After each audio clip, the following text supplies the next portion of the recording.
Os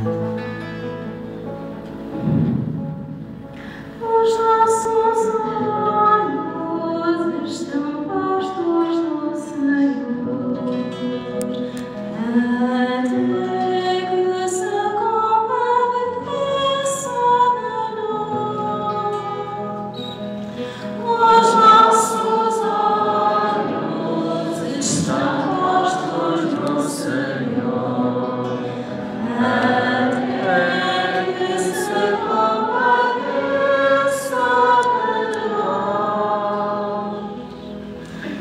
Levanto os meus olhos para vós que habitais no céu, como os olhos do servo se fixam nas mãos do seu Senhor.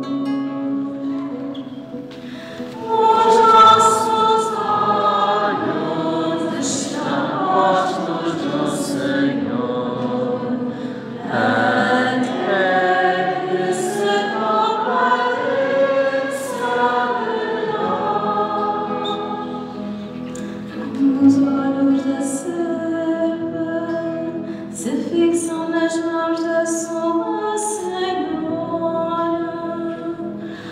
assim os nossos olhos se voltam para o Senhor nosso Deus, até que tenha piedade de nós.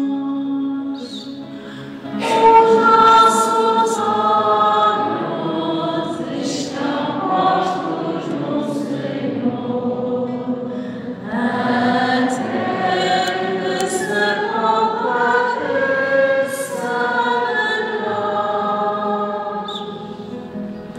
Piedade, Senhor, tem piedade de nós, porque estamos sem